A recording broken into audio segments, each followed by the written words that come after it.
الحمد للہ رب العالمین والصلاة والسلام علی رسول النبی الکریم اعوذ باللہ من الشیطان الرجیم بسم اللہ الرحمن الرحیم۔ اللہ تعالیٰ کا عظیم منصوبہ، اللہ گرینڈ ڈیزائن، اس کے بارے میں کچھ بات ہوگی آج۔ ازل میں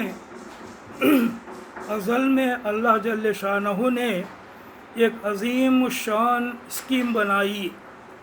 ازل ایسا زمانہ جس کی شروعات ہمیں نہیں معلوم، ایک ایسا زمانہ جس کی شروعات ہمیں نہیں معلوم کہ کب کتنے پہلے یہ بات ہوئی، تو اسے ازل کہتے ہیں۔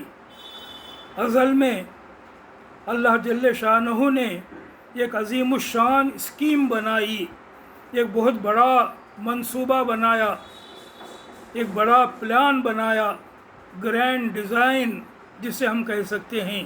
گرینڈ ڈیزائن، یہاں ڈیزائن کا مطلب ہے پلان، منصوبہ۔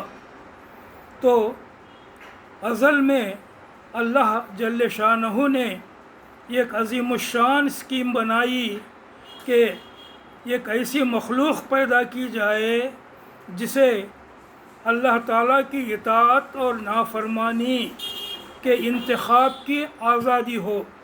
اللہ تعالیٰ ایک ایسی مخلوق پیدا کرنا چاہتا تھا کہ جسے انتخاب کی آزادی دی جائے کہ چاہے وہ اللہ کی فرما برداری کرے یا چاہے تو اللہ کی نافرمانی کرے۔ یہ انتخاب کی آزادی اس مخلوق کو اللہ تعالیٰ دینا چاہتا تھا۔ اطاعت بولے سر کا کرنا، نافرمانی بولے سر کا نہیں کرنا، تو یہ آزادی اللہ تعالیٰ جو ہے ایسی مخلوق کو دینا چاہتا تھا۔ تو ایک ایسی مخلوق پیدا کی جائے جسے اللہ تعالیٰ کی اطاعت اور نافرمانی کے انتخاب کی آزادی ہو۔ اطاعت کی روش اختیار کرنے والوں کو اللہ تعالیٰ عظیم الشان انعام دینا چاہتا تھا۔ جو اللہ بولے سر کا کر کو زندگی گزاریں گے، اللہ تعالیٰ ان کو بہت بڑا انعام دینا چاہتا تھا، اور نافرمانی کرنے والوں کو، اللہ کی بات نہیں سن کر دل میں ایسر کا زندگی گزارنے والوں کو اللہ تعالیٰ بڑی سزا دینا چاہتا تھا۔ وہ بڑا انعام جنت اور وہ بڑی سزا جہنم، دوزخ۔ اس مقصد سے اللہ تعالیٰ نے یہ عظیم کائنات تخلیق فرمائی۔ یہ پوری دنیا، یہ پوری کائنات، یونیورس اللہ تعالیٰ نے اسی مقصد کے لیے پیدا فرمائی جو ابھی بیان کیا گیا، کہ ایک ایسی مخلوق کو پیدا کرنا ہے جسے طاعت و نافرمانی کی آزادی ہو۔ تو اسی سلسلے میں اللہ تعالیٰ نے یہ بڑی کائنات تخلیق فرمائی، بنائی، اور اس بڑی کائنات کے ایک خطے میں، زمین میں انسان کو بسایا۔ وہ مخلوق انسان تھی، اللہ تعالیٰ نے انسان کو زمین میں بسایا، انسان کو طاعت اور معصیت کے انتخاب کی آزادی دی، اور اللہ تعالیٰ یہ دیکھ رہا ہے کہ کون کیسے عمل کر رہا ہے۔ اللہ تعالیٰ دیکھ رہا ہے کہ کون کیسے عمل کر رہا ہے۔ یہ امتحان جس میں انسان ہے، انسان کا جو یہ امتحان لیا جا رہا ہے، یہ امتحان کسی ایک بات میں نہیں بلکہ تمام باتوں میں ہے۔ نفس اور جسم کی جتنی قوتیں انسان کو دی گئی ہیں، سب کا امتحان ہے۔ اللہ تعالیٰ انسان کو جو جو طاقتیں دیا ہے، جو جو قوتیں دیا ہے، چاہے وہ اندر کی ہوں، اس کی روح کی، اس کے جان کی، اس کے نفس کی طاقتیں، یا باہر کی طاقتیں ہوں، آنکھ، ناک وغیرہ وغیرہ، یہ تمام طاقتوں کی کیا ہے؟ امتحان ہے۔ ان تمام طاقتوں کا امتحان ہے۔ تو یہ امتحان کسی ایک امر میں نہیں، کسی ایک بات میں نہیں، بلکہ تمام امور میں ہے۔ نفس اور جسم کی جتنی قوتیں انسان کو دی گئی ہیں سب کا امتحان ہے، اور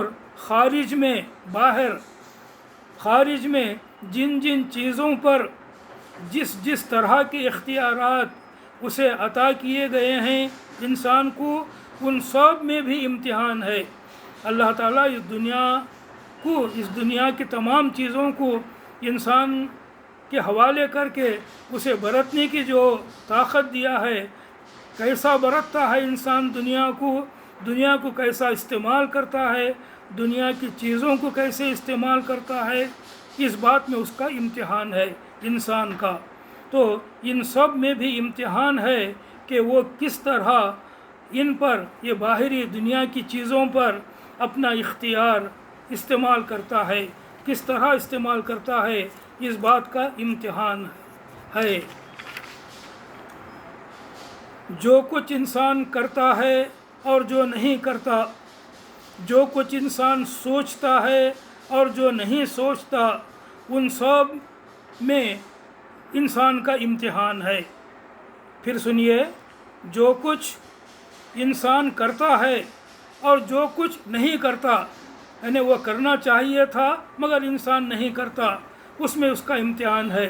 جو کرتا ہے اس میں بھی امتحان ہے، جو نہیں کرتا مگر اسے کرنا چاہیے تھا اس میں بھی اس کا امتحان ہے۔ جو کچھ انسان سوچتا ہے اور جو نہیں سوچتا یعنی اس کے بارے میں اسے غور کرنا تھا، غور و فکر کرنا تھا مگر انسان نہیں کرتا، اس کے معاملے میں بھی اس کا امتحان ہے۔ جو کچھ انسان سوچتا ہے اور جو نہیں سوچتا، ان سب کے بارے میں یہ امتحان ہے، یہ اس کی آزمائش ہے۔ انسان کی زندگی کا ہر پہلو اس آزمائش کے تحت آ جاتا ہے، اس آزمائش کے احاطے میں آ جاتا ہے۔ انسان کی زندگی کا ہر پہلو، اس کی انفرادی اور اجتماعی زندگی، انسان کی اس کی اپنی زندگی اور چار ادمیہ میں رہ کو زندگی گزارتا، وہ بھی انسان کی زندگی کے مذہبی معاملات، معاشرتی معاملات، اس کے معیشت اور سیاست، اس کے قومی اور بین الاقوامی تعلقات وغیرہ وغیرہ، یہ سب امتحان میں ہیں، یہ سب جو ہے اس میں آزمائش ہے انسان کی۔ تو سیاست، اس کے قومی اور بین الاقوامی تعلقات وغیرہ، یہ تمام باتوں میں اس کا امتحان ہے۔ تو یہ آزمائش، یہ امتحان اس قدر ہماگیر ہے اور اس قدر قریب سے اور اس قدر باریکی سے ہم پر نظر رکھی جا رہی ہے کہ ہمارے خیالات بھی اسکینر پر ہیں، ہمارے ذہن میں چلنے والے خیالات بھی اسکینر پر ہیں۔ اسکینر آپ کو معلوم ہے، جو چیز اسکینر کے تحت آ جاتی، اسکینر اس کے اندر کی چھوٹی چھوٹی چیزیں بھی بتا دیتا۔ تو اللہ تعالیٰ کے جو ہے ہمارے خیالات بھی اسکینر پر ہیں۔ یہ آزمائش اس قدر ہماگیر ہے اور اس قدر قریب سے اور اس قدر باریکی سے ہم پر نظر رکھی جا رہی ہے کہ ہمارے خیالات بھی اسکینر پر ہیں، باریکی سے پرکھے جا رہے ہیں، اور ہمارا کسی کو دیکھ کر مسکرانا بھی حساب میں آ رہا ہے۔ کتنی باریکی سے امتحان ہے کہ ہم کسی کو دیکھ کر اگر مسکرائیں تو یہ مسکرانا بھی جو ہے حساب میں آ رہا ہے، کسی کو دیکھ کر ہمیں غصہ کریں تو وہ بھی جو ہے اس کا بھی امتحان ہے۔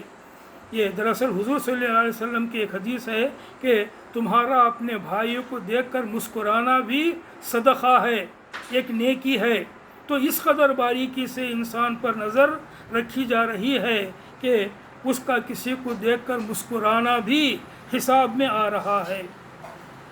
یہ امتحان ایک ہماگیر اور ہما پہلو رکھنے والا عظیم امتحان اور عظیم آزمائش ہے۔ ہماگیر، آل انکلوسیو، ہما پہلو، آل ڈائمنشنل امتحان اور آزمائش ہے۔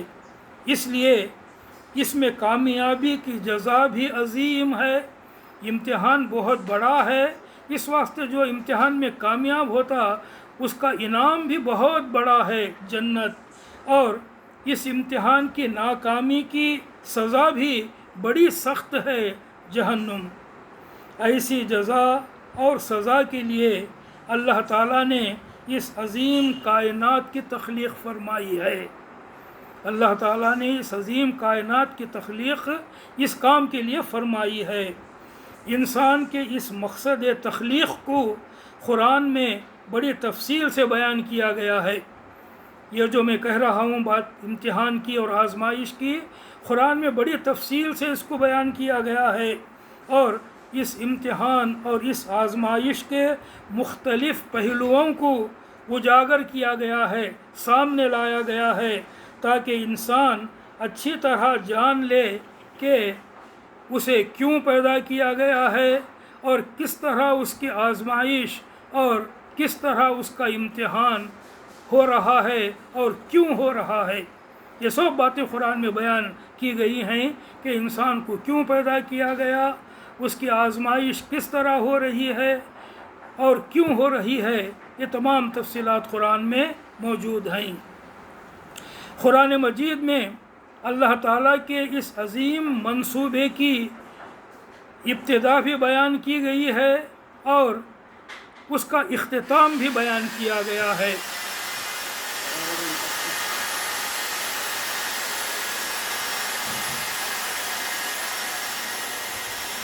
قرآن مجید میں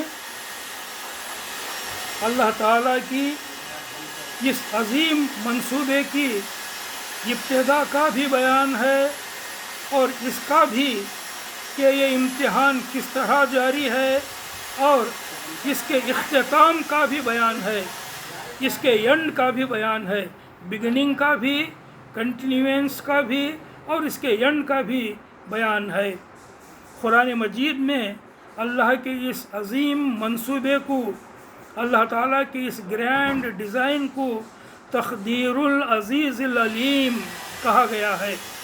تقدیر العزیز العلیم، سورہ السجدہ، سورہ حم السجدہ آیت 12 اور سورہ یاسین آیت 38 میں آپ یہ الفاظ دیکھ سکتے ہیں، ذالک تقدیر العزیز العلیم کہا گیا ہے۔ اس عظیم منصوبے کی ابتدا کی ایک بات، اس عظیم منصوبے کی، اللہ کے اس بڑے پلان کی ابتدا، اس کے بگننگ، اس کی شروعات کی ایک بات سورہ احزاب کی آخری 2 آیتوں میں بتائی گئی ہے۔ اِنَّا عَرَضْنَا الْأَمَانَةَ عَلَى السَّمَاوَاتِ وَالْأَرْضِ وَالْجِبَالِ فَأَبَيْنَ أَن يَحْمِلْنَهَا وَأَشْفَقْنَ مِنْهَا وَحَمَلَهَا الْإِنسَانُ۔ ترجمہ: ہم نے اس امانت کو آسمانوں اور زمین اور پہاڑوں کے سامنے پیش کیا تو وہ اسے اٹھانے کے لیے تیار نہ ہوئے اور ڈر گئے، مگر انسان نے اسے اٹھا لیا۔ اس کا بیان اس سے پہلے تفصیل سے ہو چکا ہے، میں یہ بات آپ کے سامنے بیان کر چکا ہوں۔ یہ ایک بات تھی اس عظیم منصوبے کی، آپ اس کو ایک ایپیسوڈ کہہ سکتے ہیں، یہ ایک ایپیسوڈ تھا۔ اس عظیم منصوبے کی ایک اور بات آپ کہہ سکتے ہیں، اس عظیم منصوبے کا ایک اور ایپیسوڈ وہ ہے جو سورہ اعراف آیت 172، 173، 170 پر 2، 170 پر 3 میں یوں بیان کی گئی ہے، وَإِذْ أَخَذَ رَبُّكَ مِنْ بَنِي آدَمَ مِنْ ظُهُورِهِمْ ذُرِّيَّتَهُمْ وَأَشْهَدَهُمْ عَلَىٰ أَنفُسِهِمْ أَلَسْتُ بِرَبِّكُمْ قَالُوا بَلَىٰ شَهِدْنَا أَن تَقُولُوا يَوْمَ الْقِيَامَةِ إِنَّا كُنَّا عَنْ هَٰذَا غَافِلِينَ أَوْ تَقُولُوا إِنَّمَا أَشْرَكَ آبَاؤُنَا مِنْ قَبْلُ وَكُنَّا ذُرِّيَّةً مِّن بَعْدِهِمْ أَفَتُهْلِكُنَا بِمَا فَعَلَ الْمُبْطِلُونَ۔ ترجمہ: جب تمہارے رب نے بنی آدم کی پشتوں سے، ان کی پیٹھوں سے جب تمہارے رب نے بنی آدم کی پیٹھوں سے ان کی نسل کو نکالا تھا اور انہیں خود ان کے اوپر گواہ بناتے ہوئے پوچھا تھا، کیا میں تمہارا رب نہیں ہوں؟ الست بربکم، انہوں نے کہا ضرور آپ ہی ہمارے رب ہیں، ہم اس پر گواہی دیتے ہیں۔ یہ ہم نے اس لیے کیا کہ کہیں تم قیامت کے روز یہ نہ کہہ دو کہ ہم اس بات سے بے خبر تھے، یا یہ نہ کہنے لگو کہ شرک تو ہمارے باپ دادا نے ہم سے پہلے شروع کیا تھا اور ہم بات کو ان کی نسل سے پیدا ہوئے ہیں۔ پھر کیا آپ ہمیں اس قصور میں پکڑتے ہیں جو غلط کار لوگوں نے کیا تھا؟ یہ تفصیل ہے جو اللہ تعالیٰ نے سورہ اعراف کی ان آیتوں میں بیان کی ہے۔ یعنی اللہ تعالیٰ بیان فرماتا ہے کہ ایک زمانہ پہلے ازل میں، کسی زمانے میں اللہ تعالیٰ نے ان تمام انسانوں کو پیدا کیا جو دنیا میں آنے والے تھے۔ دنیا میں آنے والے سے پہلے اللہ تعالیٰ ان کی روحوں کو ان کے باپوں کے پیٹھوں سے نکال کر سارے انسانوں کو اپنے سامنے حاضر کیا اور ان سے پوچھا، الست بربکم، کیا میں تمہارا رب نہیں ہوں؟ تو سب نے جواب دیا، ہاں آپ ہی ہمارے رب ہیں، ہم اس بات کی شہادت دیتے ہیں۔ اللہ تعالیٰ نے فرمایا اس وقت کہ یہ شہادت میں اس لیے لے رہا ہوں کہ کہیں تم قیامت میں یہ نہ کہو کہ ہمیں معلوم نہ تھا کہ ہمارا رب کون تھا، سو میں نے تمہیں جتا دیا کہ میں ہی تمہارا رب ہوں، یا تم یہ کہنے لگو کہ شرک تو ہمارے باپ دادا نے کیا تھا، کیا تم ان کے کاموں کیا تم ان کے قصور میں ہمیں پکڑتے ہو؟ کہیں تم ایسا نہ کہنے لگو، اس لیے میں تم سے یہ عہد، یہ وعدہ لیتا ہوں، یہ بات تمہارے سے میں کہلواتا ہوں، الست ربکم قالوا بلا۔ تو یہ ایک اور ایپیسوڈ ہے جو گزرا، یہ ایک اور بات ہے جو اللہ کے اس عظیم منصوبے میں گزر چکی ہے۔ اس بات کا، اس عظیم منصوبے کا ایک اور ایپیسوڈ ہے یہ۔ اس عظیم منصوبے کی ایک اور بات آپ کہہ سکتے ہیں، ایک اور ایپیسوڈ، یہ بات یہ تھی کہ وَإِذْ قَالَ رَبُّكَ لِلْمَلَائِكَةِ إِنِّي جَاعِلٌ فِي الْأَرْضِ خَلِيفَةً، سورہ بقرہ آیت 30، سب کو معلوم ہے حضرت آدم علیہ السلام اور حضرت حوا علیہ السلام کو پیدا کرنا، ان کو جنت میں رکھنا، وہاں جنت میں ان کا امتحان لینا اور وہاں سے انہیں زمین میں بھیج دینا، یہ سارا معاملہ یہ بھی اللہ تعالیٰ کے عظیم منصوبے کا ایک حصہ تھا، ایک بات تھی، ایک ایپیسوڈ تھا۔ اس کی تفصیلات بہت سارے لوگوں کو معلوم ہیں۔ اللہ تعالیٰ کا یہ عظیم منصوبہ اب کس طرح جاری ہے، اب فی الحال کس طرح چل رہا ہے، یہ بھی تفصیل سے قرآن مجید کی بہت سی آیتوں میں بیان کیا گیا ہے۔ اس کی بہت ساری باتیں ابھی کچھ دیر پہلے میں نے کہی ہیں، اور بہت ساری باتیں قرآن مجید میں تفصیل سے بیان کی گئی ہیں۔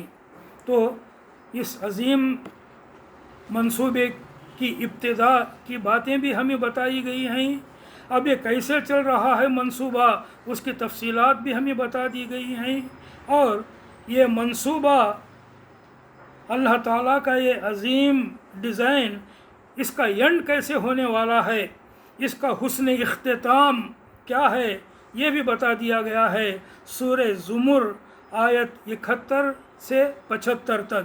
سورہ زمر آیت 70 سے 70 تک، اس میں یوں بیان کیا گیا ہے، اللہ تعالیٰ فرماتا ہے وَسِيقَ الَّذِينَ كَفَرُوا إِلَىٰ جَهَنَّمَ زُمَرًا، یعنی میدان حشر میں جب فیصلہ ہو جائے گا تو اس کے بعد وہ لوگ جنہوں نے کفر کیا تھا جہنم کی طرف گروہ در گروہ ہانکے جائیں گے۔ جنہوں نے کفر کیا تھا، جن کے حق میں جہنم کا فیصلہ ہوا، وہ سب جو ہے ہکالتے ہوئے ان کو فرشتے جہنم کی طرف لے جائیں گے۔ وَسِيقَ الَّذِينَ كَفَرُوا إِلَى جَهَنَّمَ زُمَرًا، وہ لوگ جنہوں نے کفر کیا تھا جہنم کی طرف گروہ در گروہ ہانکے جائیں گے۔ حَتَّى إِذَا جَاءُوهَا فُتِحَتْ أَبْوَابُهَا، یہاں تک کہ جب وہ وہاں پہنچیں گے، جہنم پر پہنچیں گے تو اس کے دروازے کھولے جائیں گے۔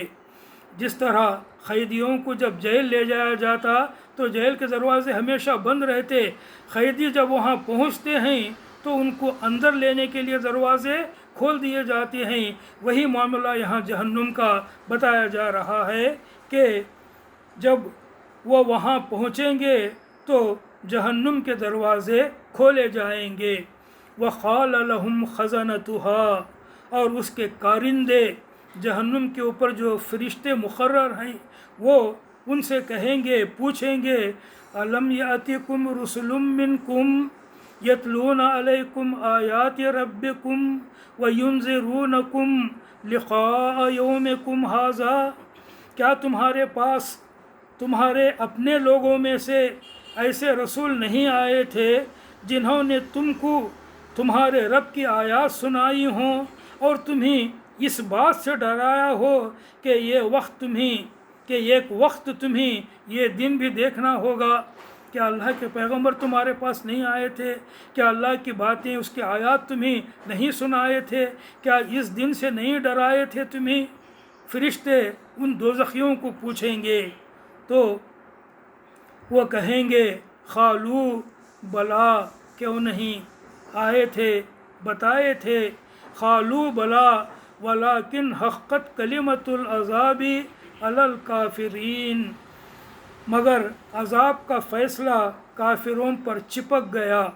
ہماری تقدیر ہی بری تھی، ہمارے کام ہی برے تھے، ہمارے حق میں یہ فیصلہ ہو گیا، ہم جو ہے یہاں پر آ گئے تو عذاب کا فیصلہ کافروں پر چپک گیا، یہ خود کافر کہیں گے۔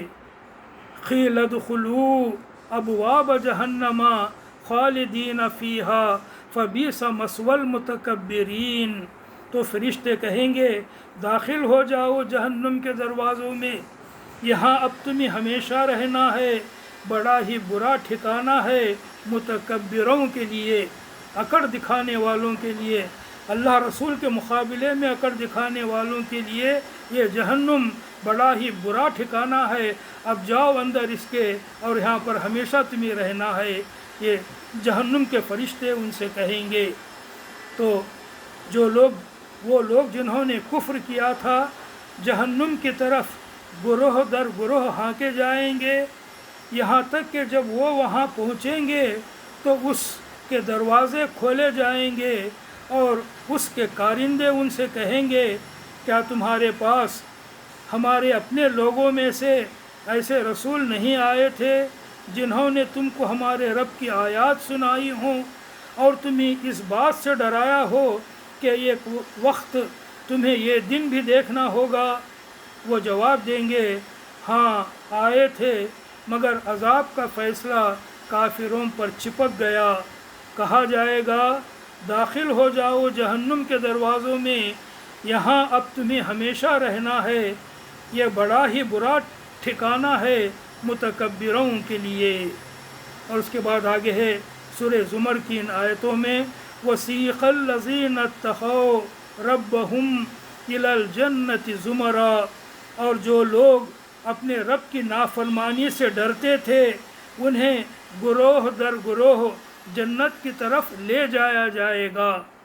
جو لوگ نیک زندگی گزارے، اللہ رسول کی بات سن کو زندگی گزارے، جن کے حق میں میدان حشر میں جنت کا فیصلہ ہوا، ان کو ایک پروسیشن کی شکل میں، ایک استقبالیہ جلوس کی شکل میں فرشتے جنت کی طرف لے جائیں گے، اور جب وہ جنت کے قریب پہنچیں گے، جنت پر پہنچیں گے تو کیا ہوگا؟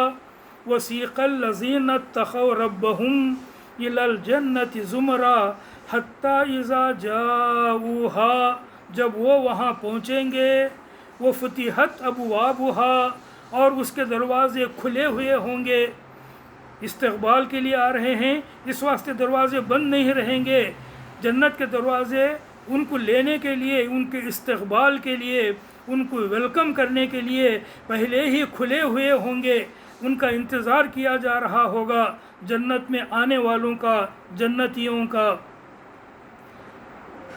حتیٰ اذا جاؤوہا وفتحت ابوابہا وقال لہم خزنتہا، جنت پر جو فرشتے مقرر تھے وہ کہیں گے، کیا کہیں گے؟ سلام علیکم، سلامتی ہو تم پر. سلام سے ان کا استقبال کریں گے، سلامتی ہو تم پر، طب تم، بھلے آئے، خوب آئے. سلام علیکم طب تم فادخلوہا خالدین، آئیے، تشریف لے آئیے اور ہمیشہ اس جنت میں رہیے. فرشتے یہ کہہ کر ان کا استقبال کریں گے. وقالو، اور اب وہ جنتی جنت میں پہنچ کر جنت میں پہنچ کر کہیں گے وقالوا الحمد للہ الذی صدقنا وعدہ وأورثنا الأرض نتبوأ من الجنة حیث نشاء. جنتی جنت میں پہنچ کر یہ کہیں گے کہ الحمدللہ، تعریف اللہ کے لیے ہے، اس اللہ کے لیے جس نے اپنا وعدہ صحیح کر دکھایا. صدقنا وعدہ، اللہ نے اپنے نبیوں کے ذریعے جو وعدے ہم سے کیے تھے جب ہم دنیا میں زندگی گزار رہے تھے، اور ان کے وعدوں پر بھروسہ کر کے ایمان لا کر ہم نیک زندگی گزارے، اب اس کا جو ہے یہ صلہ ہمیں جنت کی شکل میں مل رہا ہے. شکر ہے اللہ کا، تعریف ہے اللہ کی. وقالوا الحمد للہ الذی صدقنا وعدہ وأورثنا الأرض، اللہ تعالیٰ نے ہمیں یہ جنت عطا کی ہے، اس جنت کی وراثت ہمیں دی ہے. وأورثنا الأرض، اس زمین کی، جنت کی زمین کی وراثت اللہ نے ہمیں دی ہے، یہ جنت ہمیں حوالے کر دی گئی ہے. نتبوأ من الجنة حیث نشاء، اب اس جنت میں ہم جہاں چاہیں اپنی مرضی سے رہ سکتے ہیں، کوئی روک ٹوک نہیں، کوئی پابندی نہیں، کوئی قید نہیں، کوئی بات کی، کسی بات کی شرط نہیں. یہ جو ہے خوش ہو کر جنتی کہیں گے وَأَوْرَثْنَا الْأَرْضَ نَتَبَوَّأُ مِنَ الْجَنَّةِ حَيْثُ نَشَاءُ، اس جنت میں ہم اپنا ٹھکانہ جہاں چاہے بنا سکتے ہیں. فَنِعْمَ أَجْرُ الْعَامِلِينَ، کیا ہی اچھا اجر ہے نیک عمل کرنے والوں کے لیے. وہ پھر یاد کریں گے اپنے نیک عمل کو اور کہیں گے کہ جو نیک عمل ہم کیے تھے اس کا کتنا اچھا اجر ہمیں آج مل رہا ہے. یا ہم یہ بھی سمجھ سکتے ہیں کہ اللہ تعالیٰ فرماتا ہے کہ نیک عمل کرنے والوں کا کتنا بہترین اجر انہیں مل رہا ہے. فَنِعْمَ أَجْرُ الْعَامِلِينَ وَتَرَى الْمَلَائِكَةَ، تم دیکھو گے ملائکہ کو. اب یہ اللہ کے عظیم منصوبے کا اینڈ ہے، اختتام ہے. فرشتے جہنمیوں کو جہنم میں پہنچا دیے، جنتیوں کو جنت میں پہنچا دیے. اب جو ہے فرشتے کیا کہتے ہیں؟ وَتَرَى الْمَلَائِكَةَ حَافِّينَ مِنْ حَوْلِ الْعَرْشِ، تم دیکھو گے کہ فرشتے عرش کے گرد حلقہ بنائے ہوئے اپنے رب کی حمد اور تسبیح کر رہے ہوں گے. وَتَرَى الْمَلَائِكَةَ حَافِّينَ مِنْ حَوْلِ الْعَرْشِ يُسَبِّحُونَ بِحَمْدِ رَبِّهِمْ، فرشتے عرش کے گرد، اللہ تعالیٰ کے عرش کے گرد اطراف حلقہ بنائے، سرکل بنائے ہوئے اپنے رب کی حمد اور تسبیح کر رہے ہوں گے. اور وہ قُضِیَ بَیْنَہُم بِالْحَقِّ، اور حق کے ساتھ فیصلہ چکا دیا گیا. اللہ تعالیٰ نے انسانوں کا فیصلہ انصاف کے ساتھ چکا دیا، حق کے ساتھ چکا دیا. وقیل الحمد للہ رب العالمین، اور کہا جائے گا کہ حمد ہے اللہ رب العالمین کے لیے. الحمدللہ رب العالمین۔ اس عظیم منصوبے کے اختتام پر اللہ کی حمد بیان کریں گے، اللہ کے مقرب فرشتے، جنتی اور سب لوگ کہ الحمدللہ رب العالمین۔ تو اس طرح ازل میں اللہ تعالیٰ نے جو عظیم اسکیم بنائی، ہزاروں لاکھوں کروڑوں سال تک سب کچھ اس اسکیم کے مطابق ہوتا رہا، اللہ کے اس گرینڈ ڈیزائن، اس کے عظیم منصوبے کے مطابق ہوتا رہا، یہاں تک کہ اللہ تعالیٰ کی وہ عظیم اسکیم اپنے حسن اختتام کو پہنچ گئی۔ اس اسکیم کے خلاف کبھی کہیں کسی طرح بھی کچھ نہیں ہو سکا۔ اللہ تعالیٰ نے جیسی اسکیم بنائی تھی بالکل اسی طرح ہو رہا ہے، اسی طرح ہوا ہے، اور آئندہ اس اسکیم کے مطابق ہی ہوگا۔ تو ایسی جو ہے کیا ہے اللہ تعالیٰ کا جو ہے یہ اسکیم، اس کی یہ عظیم ڈیزائن۔ تو اس کے منصوبے کے خلاف نہ کبھی کچھ ہو سکا، نہ کہیں کچھ ہو سکا، اور نہ کسی طرح بھی کچھ ہو سکے گا۔ اللہ تعالیٰ کی یہ اسکیم جو ساری کائنات پر محیط تھی، فلالیس، بے عیب تھی، فلالیس، بے عیب تھی، کیونکہ اس عظیم اسکیم کا خالق، اس کا باری اور اس کا مصور بے عیب ہے۔